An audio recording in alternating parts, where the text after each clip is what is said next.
quería preguntarles si ustedes creen que existe una realidad mayor.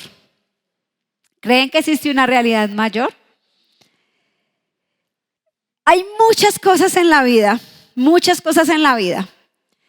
que a veces son muy difíciles para nosotros comprenderlas.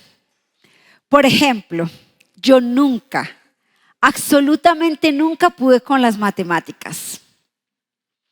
Para mí las matemáticas fueron extremadamente complicadas. Y recuerdo que estaba estudiando mi maestría en España, en la Universidad de Nebrija, y había estudiado casi toda la noche y no entendía. Y como Dios sabe cuáles son tus defectos, porque yo también tengo defectos, aunque no lo crean. Dios sabe cuáles son tus defectos. Dijo, te voy a dar una ayuda idónea, pero literal, así literal, idónea. Y entonces me casé con un matemático. Y yo dije, claro, voy a llamar a Guillermo, hice la cuenta, es temprano allá en Colombia, voy a llamarlo para que me explique. Entonces le explico a Guillermo de qué trataba mi parcial, le pido ayuda y mi esposo empieza a explicarme y luego me dice las siguientes palabras. ¿Cuántos matemáticos hay acá? ¿Solo uno? Gloria a Dios. Solo va a entender Sandrita. Allá está Germán, que está calladito con las manitos ahí. Y me dice lo siguiente, te tienes que devolver a primaria. Estás estudiando matemática financiera. Te tienes que devolver a primaria, te tienes que devolver a lo básico, porque tú no entiendes mi lenguaje. La verdad, estuve a punto de divorciarme.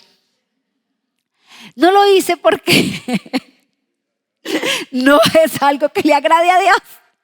Recuerdo que lloré y todo, pero tenía razón. Yo no entendía su lenguaje. Necesitaba entender su lenguaje. Y por eso en esta mañana yo quiero invitarlos, iglesia, a los valientes que estamos aquí, a que nos adentremos en un lenguaje que puede parecer un poco difícil o misterioso. Incluso yo dije, estás loca que vas a ir a hablar eso en la iglesia. Parece una locura, pero no significa que porque yo no pueda entender algo no exista, ¿verdad? Tenemos que tener ojo con eso, porque yo no puedo decir que las matemáticas no existen o que las matemáticas no sirven por el hecho de que no entiendo ese lenguaje. Y hoy yo quiero que nosotros nos adentremos en el lenguaje del Espíritu Santo, porque hemos empezado esta serie de las promesas. Y la única manera que tenemos de poder entenderlas y vivirlas es adentrándonos en el lenguaje de las promesas del Espíritu Santo, perdón. Y he traído estas gafitas de realidad 3D porque nuestra predicación del día de hoy se llama la cuarta dimensión. Y esto de la cuarta dimensión, incluso para poderlo decir bien, porque como no soy matemática y me meto en unas cosas que es que solo se me ocurren a mí. La cuarta dimensión es un tema de la física. Y la cuarta dimensión dice la física que la primera dimensión consiste en una línea recta, la segunda dimensión es un poco mayor y ya consiste en un plano, pero hasta ahí no existe el concepto de volumen. Por eso puse ahí, si ustedes ven, si se ponen las gafas van a poder ver que hay un cubo que está dando vueltas, ¿sí? Y ese cubo que está dando vueltas es como la tercera dimensión, que es el mundo cúbico. Ya tenemos volumen, ya tenemos densidad, ya tenemos profundidad. Y aunque esto es una teoría en física, nosotros hoy vamos a entender que la física dice que toda sustancia está envuelta en una sustancia más grande. que vivimos en un mundo multidimensional y allí es donde nuevamente tenemos que volver a hacernos la primera pregunta que les hice. ¿Existe una realidad mayor? ¿Existe una dimensión mayor a la que vivimos? Y la respuesta es que sí. Que hay una dimensión mayor a la que percibimos con nuestros ojos, con nuestros 5 sentidos, con la vista, con el oído, con el tacto, con el olfato, con el gusto, y que esa dimensión mayor es la que la Biblia llama la dimensión del Espíritu Santo. Y así como yo no entiendo el lenguaje de la matemática, a veces para poder ver realidades mejores, ¿qué necesitamos? Tener una visión diferente. Necesitamos unas gafas 3D para poder ver. Así que póngase sus gafas 3D para ver si puede ver la siguiente cita bíblica que está en Hebreos 11:3. Y Hebreos 11:3 dice, ¿lo pueden ver? ¿Sí? ¿No? Ay, los que no lo pueden ver tienen problemas de visión. Hebreos 11:3 no se les va a olvidar porque ustedes están ahí tratando de verlo con las gafitas como sea. Hebreos 11:3 dice, por la fe sabemos que Dios formó el universo por medio de su palabra. Oiga, yo tengo que tomar una foto. Se ven muy bonitos. Por la fe sabemos que Dios formó el universo por medio de su palabra, así que lo que ahora vemos fue hecho de lo que no podía verse. Nosotros creemos por la fe que lo que ahora vemos fue hecho de lo que no podía verse. Entonces hoy vamos a entender que esa realidad espiritual existe y que esa realidad, esa dimensión espiritual en nuestro mundo físico y material tiene injerencia, tiene autoridad, tiene propiedad, ¿sí? Y vamos a tratar de experimentar las promesas de Dios desde el mundo espiritual, desde el Espíritu Santo. Entonces, ¿la lograron ver? Muy bien. Solo cuando salgan las gafitas se las ponen, porque si no, no van a poder ver el resto. Entonces, lo primero que quiero decirles es esto, iglesia. Yo sé que yo misma los alboroté y no me puedo quejar. Lo primero que les quiero decir es esto. Es que nosotros, los seres humanos, somos seres que podemos vivir en esas 2 dimensiones. Cuando Dios nos creó, dice que Él nos creó a su imagen y semejanza. Y la Biblia dice que Dios es espíritu. Así que nosotros fuimos creados, como dice ahí la Biblia en Primera de Tesalonicenses 5:23.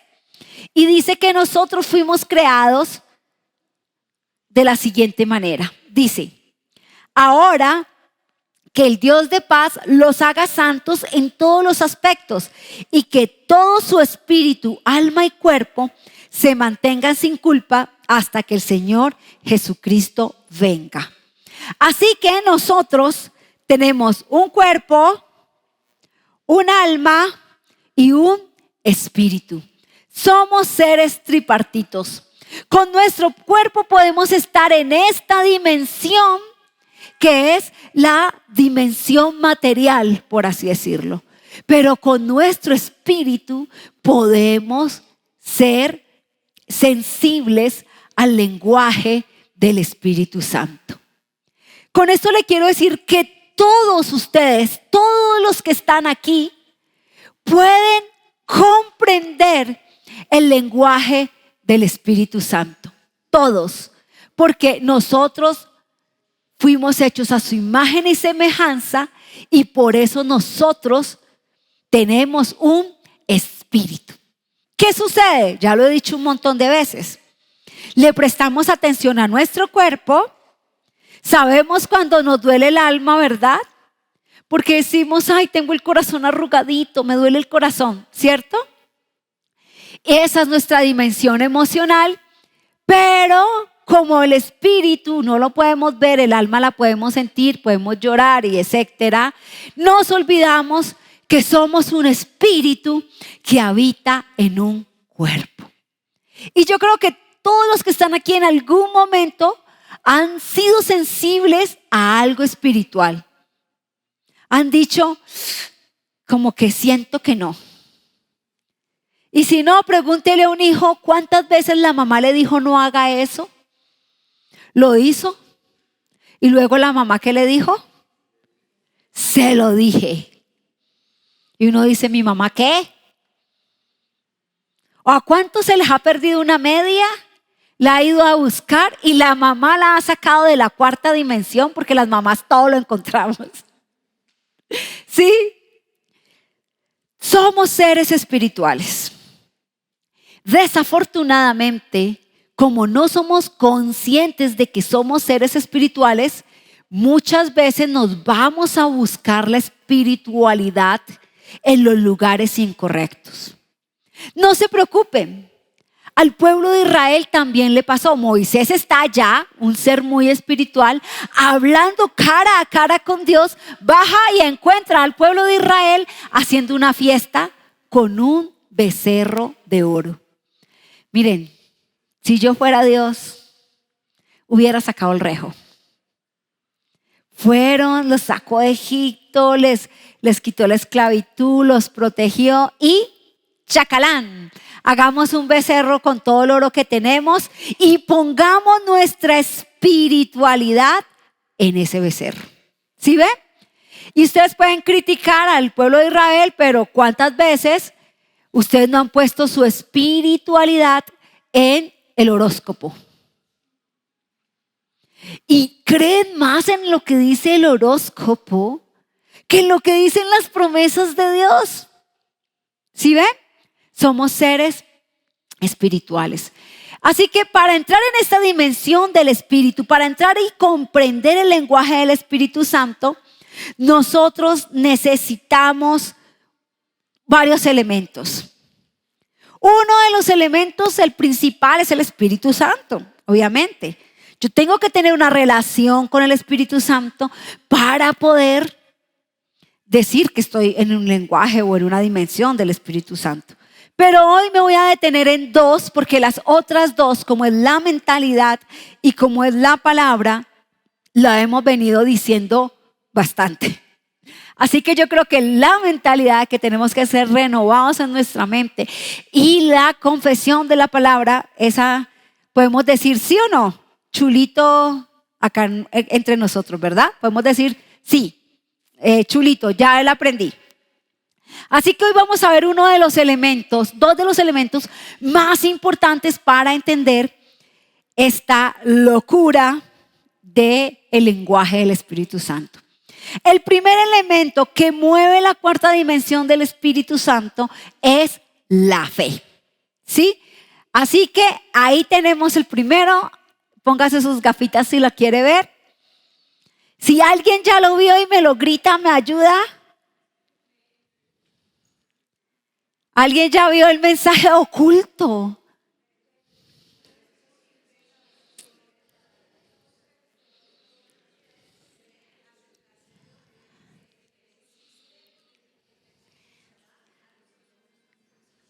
Wow, es impresionante cuando lo podemos leer, ¿verdad? Y decimos, wow, yo puedo leer esa palabra. Pues Hebreos 11:6 dice, de hecho, sin fe es imposible.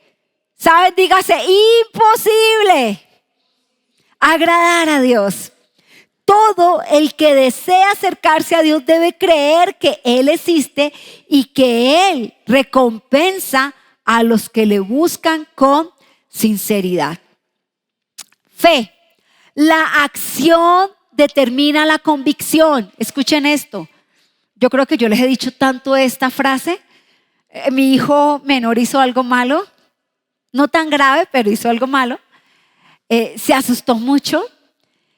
me dice, me siento en la universidad después de haber hecho esto y digo, mi mamá tantas veces que me ha dicho que decisiones determinan destinos. La fe es una acción que se determina por la convicción. Necesitas la palabra convicción, así ese tamaño de grande, para poder generar la acción que da la fe y así tener un destino, ¿sí? La acción que determina la convicción. La fe en esto de la dimensión del Espíritu Santo es muy diferente, porque nace del fruto de una relación. ¿Por qué de una relación? Porque entre más tú tienes una relación con el Espíritu Santo, más crece tu fe o más se fortalece tu fe y más convicción de cosas maravillosas empiezas a creer. Amén. Hay dos palabras que definen la fe en lo que es relación: confianza y certeza. Confianza es la fe que cree en el carácter de Dios, ¿sí? Confío en Dios, ¿por qué? Porque es Dios. Y certeza, que es la fe de creer en ese carácter de Dios, ¿sí? La fe de creer en esa palabra, en esas promesas de Dios, en eso que Dios ya ha dicho. Él es quien dice ser, esa sería confianza. Y certeza es, Él hará lo que ha dicho que hará. Eso sería certeza, ¿sí? Así que necesitamos ese tipo de fe. La fe que dice Dios, que nos da de que creemos lo que Él es, lo que ha dicho que es, y creemos que Él hará lo que ha dicho que hará. Jesús le dijo a los discípulos, tengan fe en Dios. Le digo la verdad, ustedes pueden decir a esta montaña, levántate y échate al mar, y sucederá. Pero deben creer de verdad que ocurrirá y no tener ninguna duda en el corazón. Les digo, ustedes pueden orar por cualquier cosa y si creen que lo han recibido, será suya. ¿Sí ven? Primero, convicción. Segundo, certeza. Y luego, confianza. Y luego, certeza. Convicción, confianza, certeza. Es lo que necesitamos. ¿Cómo podemos hacer que nosotros podamos caminar en una fe que cree en milagros? ¿En algún momento se ha pensado por qué mi fe es tan limitada, tan pequeña que yo no puedo creer en milagros? ¿Por qué tengo esa incredulidad? Bueno, quiero decirles que no se preocupen, porque todos tenemos una medida de fe, ¿sí? Esa es un regalo de la gracia de Dios. Pero lo segundo es que aunque usted no lo crea, nosotros constantemente tenemos que vivir creyendo, ¿sí? Por ejemplo, yo le tengo pavor a los ascensores, pero pavor. Así que yo me monto a un ascensor y miro si le hicieron mantenimiento. Disimuladamente busco la plaquita del mantenimiento y digo, sí, tiene mantenimiento. Ay, me voy a montar aquí confiando en que no se va a descarrilar. ¿Sí o no? Y confiamos en que en ese ascensor nos va a llevar al piso 30 y que por todas las leyes de la física y etcétera, no va a haber ningún problema. ¿Cierto que sí? Usted confía en la olla pitadora. Yo no puedo usar ollas pitadoras, pero usted la pone y confía en la olla pitadora, ¿sí? Que no se va a convertir en una bomba ahí en la cocina. Entonces lo que les quiero decir es que toda nuestra vida está llena de momentos de fe, pero la vida nuestra, la vida como aquellos que hemos creído en Cristo, su totalidad está envuelta en momentos milagrosos. Si no, pregúntese usted cómo llegó acá. Haga un recorderis de qué fue lo que hizo para llegar acá. ¿Cómo llegó? Haga un recorderis de cosas que le ha sucedido y usted va a llegar a la conclusión de que lo que vivió, lo que le sucedió, fue milagroso. Y hay personas que tienen testimonios más grandes que nosotros, ¿verdad? Que llegaron de formas, yo siempre cuento el testimonio de un expastor con el que trabajé en misiones. Venía con un cargamento de droga en una tractomula, puso esa tractomula detrás de Avivamiento de las Naciones, que hay unos parqueaderos, y él no entró al lugar, se hizo afuera.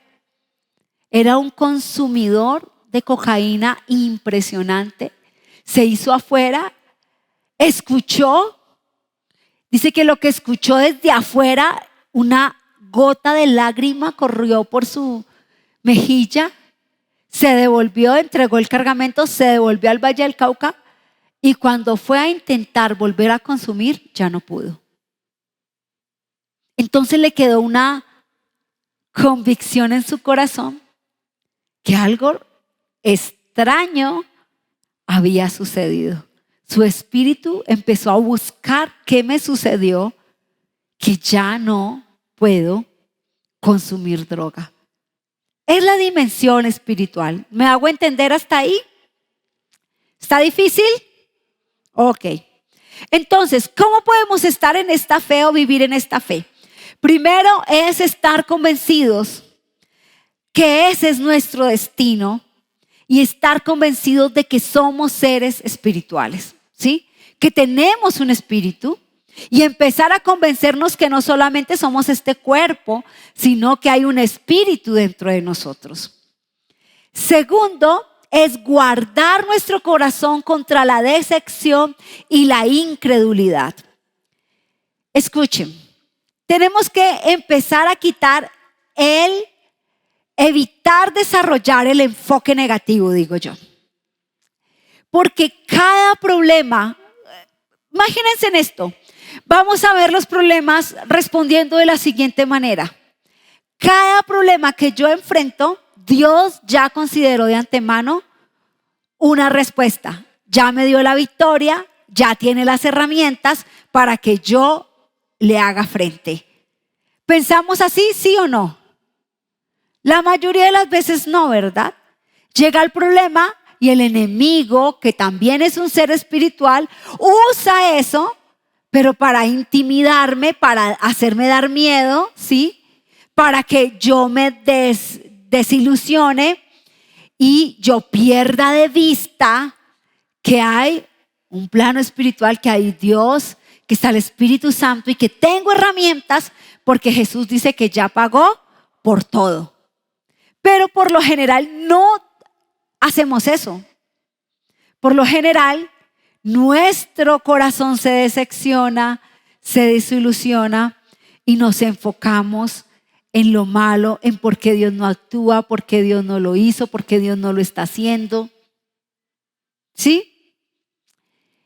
Entonces, yo a esto estaba el jueves, fue uno de esos días que yo dije, hemos tenido muchas dificultades en la compañía. Estaba yo en la empresa con todas estas dificultades, estaba decepcionada y entonces Dios me dice, Ole, ¿no te has dado cuenta que el último mes has vivido en modo supervivencia? Y yo, ¿modo supervivencia? Y me puse a reflexionar qué era vivir en modo supervivencia. Y vivir en modo supervivencia es que se te olvida todo lo demás e incluso acercarte a Dios, porque lo que importa es cómo sobrevivo y trato de sortear las circunstancias malas. Quienes viven en modo supervivencia todo el tiempo, pocas veces pueden ver milagros en sus vidas. Porque el modo de supervivencia poco a poco nos va llenando de desilusión y desesperanza. Porque lo que estoy viendo ahora, quizás en mi modo de supervivencia, es no tengo con qué pagar las cuentas.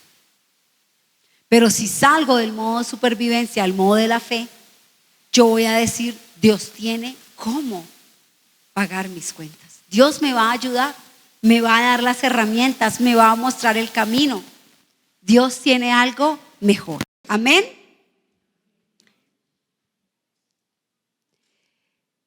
Vivir en modo de supervivencia es un tipo de incredulidad, ¿sí? Porque nuestra fe debe tener la capacidad de creer que se puede ocurrir un milagro y que yo puedo ser portadora de ese milagro, no solo para mi vida, sino también para los demás. Y que puedo vivir en un entorno de fe todos los días, ¿sí? Así que ¿cuántos están en modo supervivencia? Viví por allá yo. Sí, vivimos la mayoría, no digamos mentiras, la mayoría vivimos en el modo supervivencia. El segundo elemento es visión y sueños. Ponte tus gafas para ver esta de visión y sueños. No, esa no la necesitan ponerse, se salvaron. Donde no hay visión, el pueblo se extravía. Dichosos los que son obedientes a la ley, dice Proverbios 29:18. La visión, en otras traducciones como la Nueva Traducción Viviente, es orientación divina. Dice, donde no hay orientación divina, donde no hay revelación de Dios, entonces el pueblo se extravía. Y es que la revelación de Dios hace que nosotros produzcamos en nuestra vida lo que Dios quiere que se produzca, ¿sí? Mucha gente anda súper perdida porque han abandonado las visiones y los sueños. Y les cuento algo, Dios no usa una persona sin visión. Y Dios no usa una persona que no sea soñadora.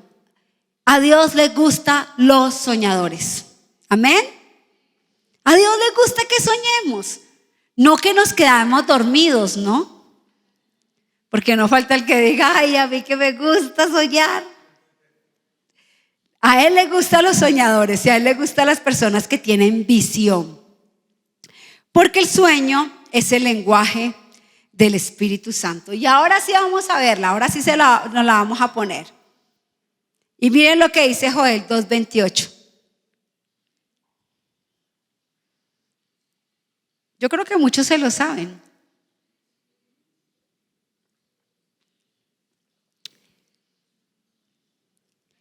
Entonces, después de hacer todas esas cosas, derramaré mi espíritu sobre toda la gente.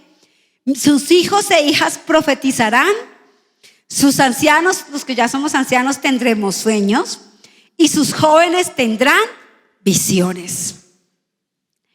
Quiero hablarles de algunos personajes rápidamente porque queda muy poco tiempo para explicarles un poquito mejor acerca de la visión. Dios tenía una visión con el pueblo, tenía una visión con nosotros, y era que todos nosotros, los que estamos aquí y muchos más, pertenecieran a su familia, ¿verdad? Y Él escogió un hombre para esto.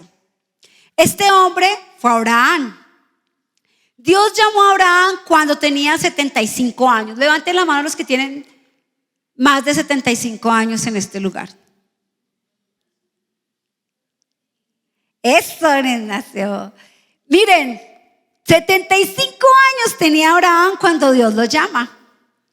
Y Dios le dice esto, le da una visión, lo saca y le dice, ¿puedes mirar las estrellas del cielo?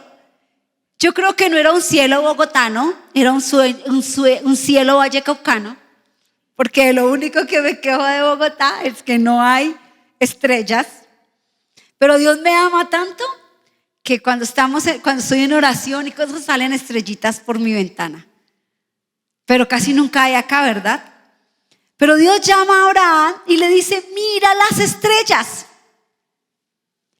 Y le dice a un hombre de 75 años con una mujer estéril: mira las estrellas, así será tu descendencia. Wow, Dios le da una visión a Abraham y le dice: así será tu descendencia como esas estrellas. ¿Qué había en ese momento en la vida de Abraham y Sara? Nada, solo esterilidad. Pero ya tenían un sueño, ya tenían una visión. ¿Sí ven?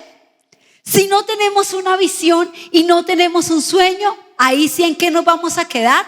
En lo que tenía Abraham y Sara: esterilidad. Cuando estamos en modo supervivencia, olvidamos la visión y olvidamos los sueños. Dejamos de soñar, dejamos de ser visionarios. Y cuando dejamos de soñar y dejamos de ser visionarios, tenemos un problema de enfoque. ¿Por qué un problema de enfoque? Mire, querían entrar a la tierra prometida del pueblo de Israel, así que se nombran 10 espías y se mandan esos espías para que vayan a ver esa tierra que Dios había prometido, que fluía leche y miel. Van los espías, pero solo 2 espías llegan con un informe diferente. Los otros espías llegaron con un informe diciendo: la tierra está llena de hombres gigantes que nos van a devorar. Pero Josué y Caleb iban con un enfoque. Y ese enfoque era mirar si en esa tierra fluía leche y miel.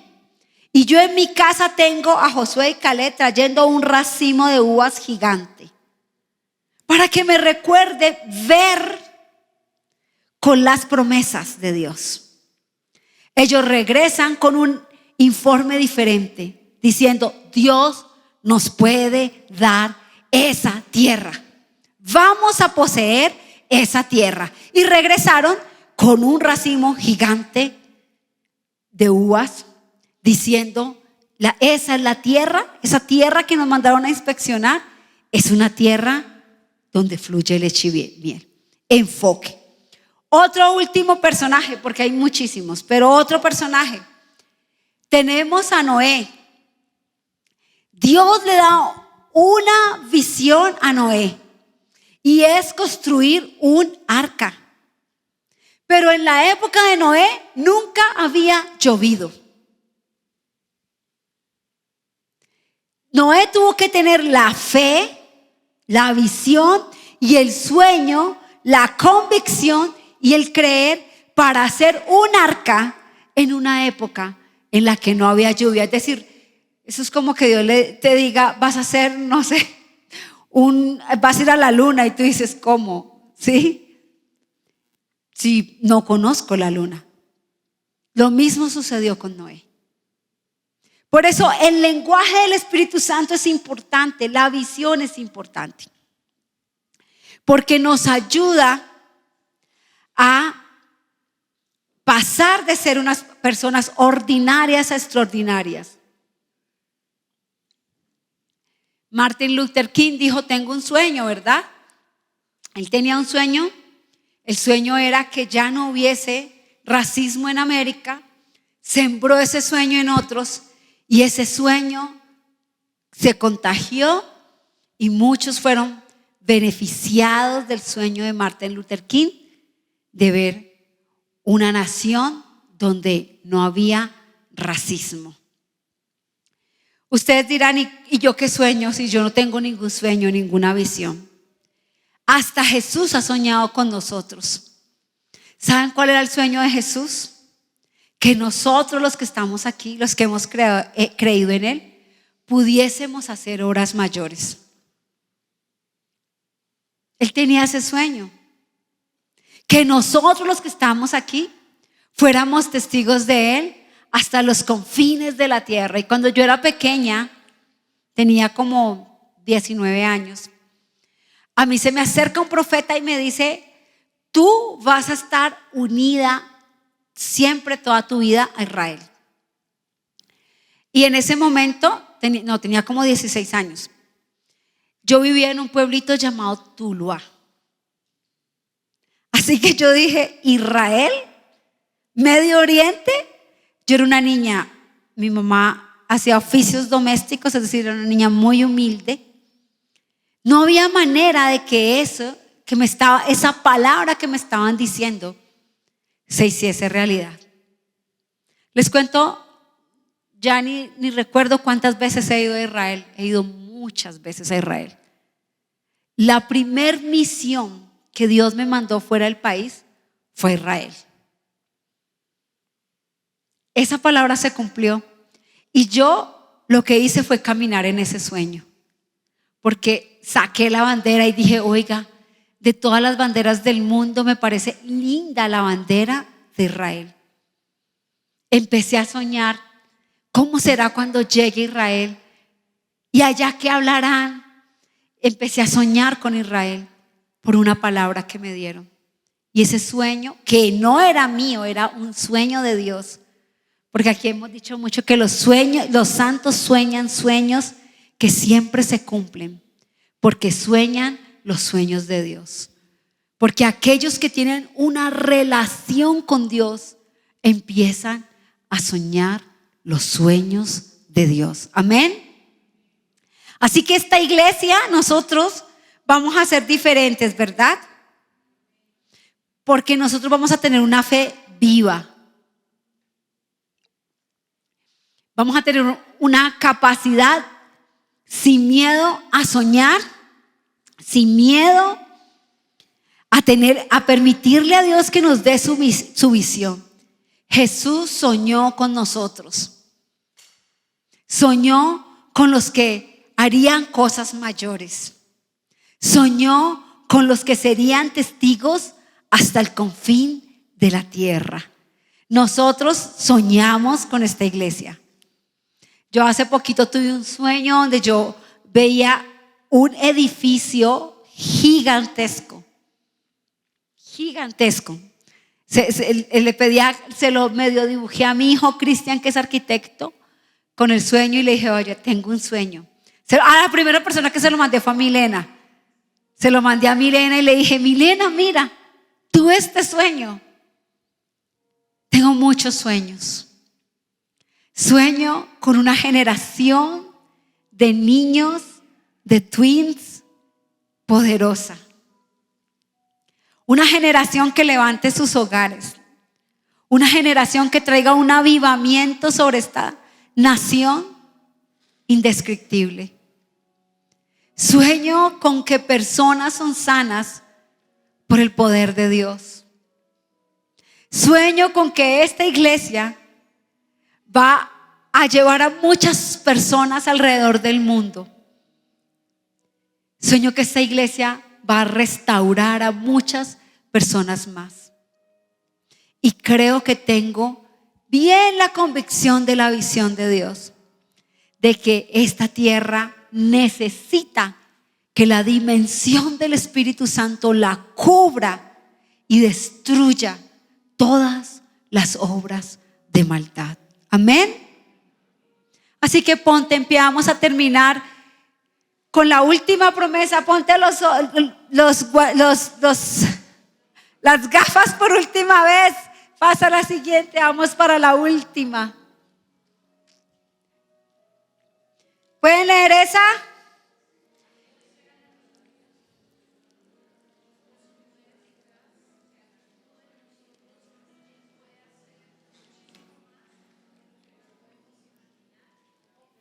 Vamos a decir la última parte desde Él. Y lo vamos a decir bien duro, iglesia. Vamos a decírselo con todo nuestro corazón. Él puede hacer muchísimo más de lo que nosotros podemos imaginar o pedir. Amén. Dios va a hacer con nosotros mucho más de lo que podamos pedir o imaginar. Dios lo va a hacer contigo y conmigo. Así que a partir de hoy, esta iglesia entra en la dimensión del Espíritu Santo. Amén. Ponte en pie.